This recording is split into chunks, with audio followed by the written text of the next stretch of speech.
नमस्कार, आप देख रहे हैं यूनिज यूपी और मैं हूं राहुल सिंह। यूपी गुनाह में गुनाह की एक और सच्ची, दिल लहरा देने वाली सनसनीखेज खबर लेकर मैं आपके सामने हाजिर हूं।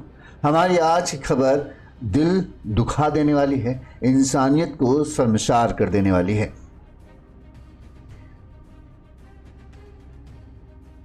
अगर हम इस खबर के बारे में कहें तो ये सिर्फ एक लड़की की मौत की खबर नहीं है, ये उस भरोसे की हत्या है जो एक बेटी अपने ससुराल ले जाती है। आगरा के यूपी के आगरा जिले के अकोला गांव में एक मासूम बहू को दहेज की आग में जला दिया गया। रात के अंधेरे में जब पूरी दुनिया सो रही थी, तब कुछ लोग एक बेटी की चिता जलाकर सबूत मिटा रहे थे, लेकिन नियत ने उन्हें रंगे हाथों उनके गुनाह का कह दें पर्दा छिपने नहीं दिया। इससे पहले वो अपने गुनाह पर पर्दा डाल पाते, तभी मौके पर पुलिस पहुंच गई। पुलिस को देखकर दहेज के भूखे भेड़िए जो थे वो तो भाग निकले, लेकिन पुलिस ने उस जलती चिता से उस बहू की लाश को बाहर निकाला। इस दौरान मौके वाले पहुंच गए। अपनी जिगर के टुकड़े की यह हालत देखकर जो पिता था वो तो कहें अधमरा सा हो गया, बेहोश सा हो गया। उसे समझ नहीं आ रहा था वो कि रोए कि क्या करे। वहीं एक भाई अपने पिता अपनी बहन की अस्थियों को समेट कर पुलिस के लिए, ताकि उनसे सबूत मिल सके, उन सब अस्थियों को समेट कर अपने हाथों से एक बैग में भर रहा था। क्या दहेज के भूखे भेड़ियों के सामने इंसानियत इसी कदर दम तोड़ती रहेगी? क्या एक पिता अब भी अपनी लाडली को ससुराल भेजते वक्त चैन की नींद सो पाएगा जब इस तरह के केस सामने आते हैं? यूपी के आगरा जिले की खबर है। यूपी के आगरा जिले के थाना कगरौल क्षेत्र के मंगरौल जाट अछनेरा गांव की रहने वाली 22 साल की ममतेज की शादी 5 दिसंबर 2022 को नगला परमाल के रहने वाले चंद्रवीर सिंह उर्फ चंदू के साथ हुई थी। यानी सिर्फ 2 साल पहले ये शादी हुई थी। शादी के कुछ दिन बाद तक सब कुछ ठीक था, सब कुछ हंसी खुशी से चल रहा था। जो मायके पक्ष के लोग थे वो भी खुश थे, चलो बहू खुश। लेकिन ससुराल मायके पक्ष के लोगों की ये खुशी ज़्यादा दिन टिक नहीं चुकी। दहेज के भूखे भेड़िए ससुराल वालों ने शादी के कुछ एक भी महीना गुजरा था कि उन्होंने अपनी बहू को प्रताड़ित करना शुरू कर दिया। क्यों? इस तरह से कि जा अपने बाप से इस चीज़ के लिए पैसा ला, ये सामान जो उन्होंने दिया वो टूटा है, इसका पैसा ला, ये बदल के ला, इस तरह से प्रताड़ित करना शुरू कर दिया। मायके पक्ष वाले चाहते तो अपनी बहू बिटिया को लेकर घर चलाते, लेकिन उनको ये था कि घर में थोड़ी बहुत अनबन होती है, चलो अगर हम किसी तरह से मामले को सुलझा सकते हैं, अपनी बिटिया के घर को तोड़ने के बजाय वो जोड़ने में लगे रहे। इसके लिए उन्होंने कई बार पंचायत भी बुलाई। पंचायत होती, ससुराल के लोग जो होते वो उस दौरान तो ये कह देते कि हाँ ठीक है, हम नहीं कुछ कहेंगे, अच्छे से रहेंगे, थोड़ा सा मनमुटाव आपस में गलतफहमी इस वजह से हुआ। लेकिन जैसे ही कहते हैं पंचायत में आए लोग वापस जाते, ये फिर से अपना काम यानी बहू को प्रताड़ित करने का काम शुरू करते थे। जो बहू है उसके भाई नीरज ने बताया कि शादी में करीब 8 लाख रुपए खर्च किए गए थे। जो भी पिता के पास था, जो भी हम लोग जितने भी सक्षम थे, हमने उतना पैसा खर्च किया।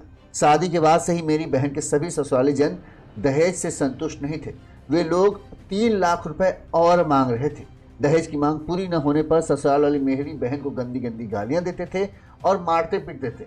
आए दिन हमारी बहन इस बात की शिकायत हम लोगों के पास बताती थी कि इस तरह से हमको वो कर रहे हैं, ये इस चीज़ का सामान कह रहे हैं, ये सामान तुम्हारे यहाँ जो आया वो टूटा हुआ है, इसके बदले पैसा मंगाओ, नया सामान खरीदा जाएगा। इस तरह की चीज़ें होती थी। लेकिन वही हमने कहा, मायके के लोग चाहते थे कि चलो बचा रहे, तो जो हो सकता था उसको दे देते थे। लेकिन जब ज़्यादा बात बढ़ने लगी तो गांव के जो बड़े बुजुर्ग लोग थे, रिश्तेदारों में, उन सबको बुलाकर पंचायत बुलाई गई। बैठक हुई। बैठक में हुआ कि ससुराल वाले इस चीज़ पर गए कि भाई दहेज कम था, दहेज और थोड़ा दिया जाए, और बाकी हम लोग अब इसको प्रताड़ित नहीं कहेंगे। लेकिन मायके पक्ष के लोग कहना था अब हमारे पास जितनी हमारी औकात थी उससे ज़्यादा हम दे चुके, अब हमारे पास पैसे नहीं हैं, और क्या पैसा नहीं दिया जाएगा तो उनकी बेटी को इस तरह से प्रताड़ित किया जाएगा। खैर, बड़े बुजुर्गों की बात जब उन्होंने कहा, दबाव डाला ससुराल वालों पर, तो थोड़ी दिन तो वो चुप रहे, लेकिन फिर से वही प्रताड़ना का काम शुरू हो गया। 3 अप्रैल वो काला दिन है जिस दिन ममतेज का भाई नीरज बताता है कि हमने अपनी बहन से बात करने के लिए हमारी मम्मी ने पापा ने फ़ोन किया, तो जो हमारा जीजा था चंद्रेश, वो कोई ना कोई बहाना बताकर, कभी हम बाहर हैं कभी कुछ बताकर ये कहे कि हम अभी बात करा दें, लेकिन दीदी से उसने बात नहीं कराई। वहीं जो बहन का फ़ोन मिला है तो बहन का फ़ोन उठे नहीं। घर वालों को लगा शायद चलो फिर से शायद थोड़ा बहुत झगड़ा होगा तो अभी बात हो जाएगी या रात तक बात करें, लेकिन जब रात तक भी बात नहीं कराई तो उन्हें लगा चलो कल सुबह हम देखेंगे। इस दौरान जो ममतेज के भाई का नीरज का आरोप है कि 3 अप्रैल को मेरे बहन के जो घर वाले थे, ससुराल वाले थे, मेरे जीजा चंद्रवीर, सास राजेश, जेठ बलदेव और जेठानी अनुसुईया, देवर पवन, देवरानी प्रियंका ने दहेज की मांग को लेकर मेरी बहन को पूरी तरह से मारा पीटा। इस दौरान उसकी मार पीट कर ही उसे मौत के घाट उतार दिया, उनका कहना यह था। लेकिन सबूत किसी के हाथ न लगे, किसी को ये पता न चल सके कि वो अपनी बहू को इस तरह से प्रताड़ित करते हैं। लिहाजा सबूत को मिटाने के लिए उन लोगों ने मेरी बहन को लेकर आधी रात, अपने हिंदू धर्म में जबकि होता है सूर्य अस्त होने के बाद किसी का अंतिम संस्कार नहीं किया जाता, नहीं तो उसकी आत्मा कहते हैं भटकती रहती। लेकिन इसके बावजूद भी चूंकि किसी सुबह होता तो मामला बढ़ जाता और लोगों को पता चल जाता, तो आधी रात ही वो ममतेज की लाश को लेकर शमशान घाट पहुंचे और यहाँ जबरदस्ती चिता सजाकर उसके लाश को जलाने की कोशिश की। इस दौरान किसी पड़ोसी का ज़मीर जग गया।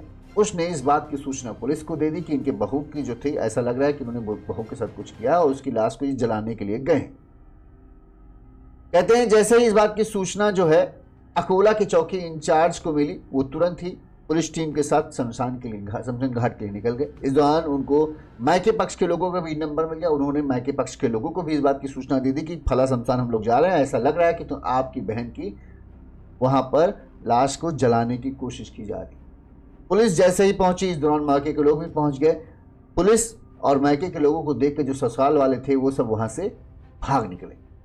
पुलिस ने पहुंचे, देखा तो चिता जल रही थी। इस दौरान उन्हें किसी तरह से चिता को बुझाया गया, आग को बुझाई गई और उसके बाद जो ममतेज के शव, आध जला जो शव था, उसे निकालकर पुलिस ने कब्जे में ले लिया। इस दौरान पिता का रो रो कर बुरा हाल था।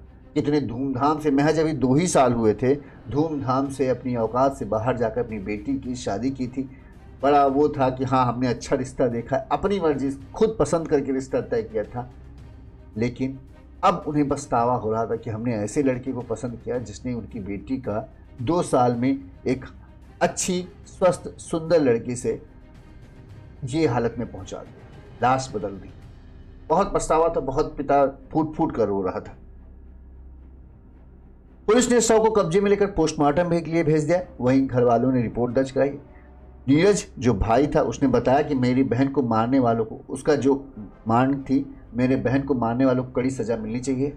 पता होता कि ये लोग मेरी बहन को ही खत्म कर देंगे तो हम उसे अपने साथ ले जाते। नीरज को यह था कि हमें अंदाजा था तो प्रताड़ित करते हैं लेकिन मार तो नहीं देंगे। हम नहीं चाहते कि हमारी बहन का घर टूटे, क्योंकि अभी भी पुराने ज़माने की सोच यही है कि ससुराल जो बहू जो है डोली में जो पहुंचती है वो उसकी अर्थी ही निकलनी चाहिए। वही कहानी थी कि उन्होंने सोचा किसी तरह से चलो घर बना रहे, लेकिन आखिर में क्या हुआ, अब वो पछता रहे हैं। उनको लग रहा है कि अगर हम पहले ले आते तो मेरी बहन तो कम से कम सुरक्षित रहती।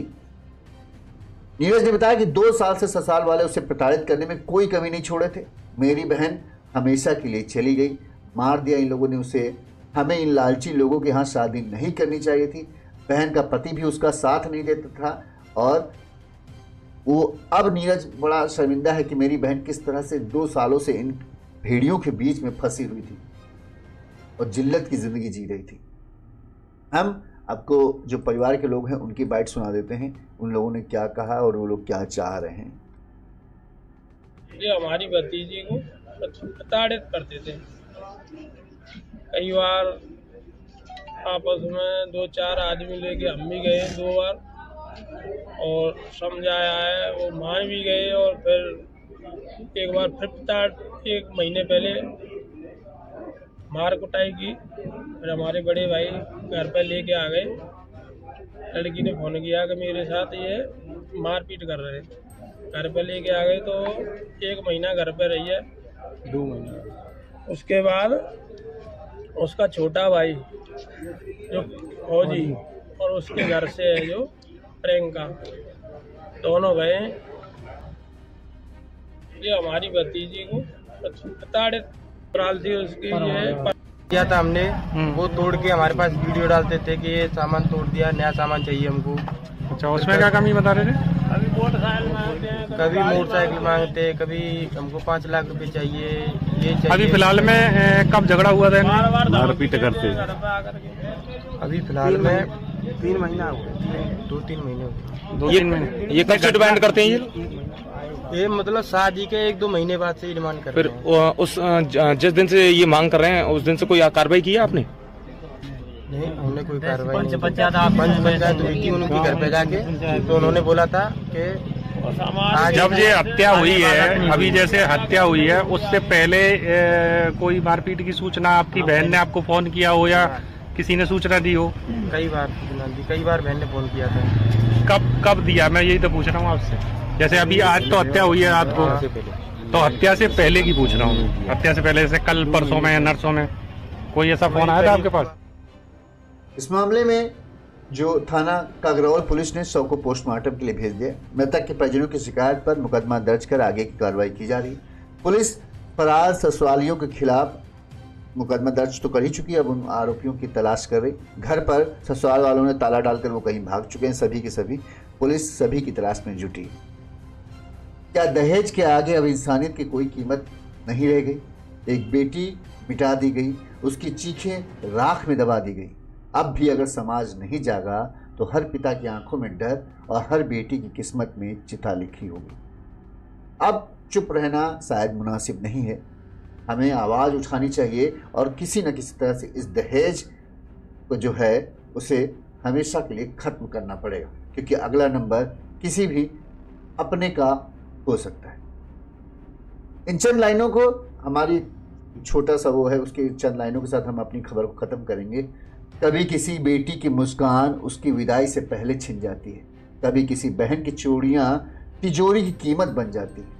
अब वक्त आ गया है कि समाज सिर्फ सवाल न उठाए, जवाब भी मांगे, क्योंकि चुप्पी भी गुनाह बन जाती है जब जुर्म हर दरवाजे तक दस्तक देने लगता है। और ये ऐसा मामला है, हर घर में बेटा है, हर घर में बेटी है। एक बेटी किसी के घर बहू बन के जाएगी और एक बहू जो है वो किसी घर बेटी बनेगी। और इस तरह से अगर दहेज के लिए होगा तो फिर कैसे काम चलेगा, कैसे हमारा समाज आगे बढ़ेगा? इस खबर पर आपकी क्या राय, हमें कमेंट करके जरूर बताइए। ससुराल वालों के साथ क्या होना चाहिए ये भी हमें ज़रूर बताइएगा। इसी तरह से गुनाह की तमाम खबरें हम आप तक पहुंचाते रहेंगे। देखते रहिए यूनिज़ यूपी। नमस्कार।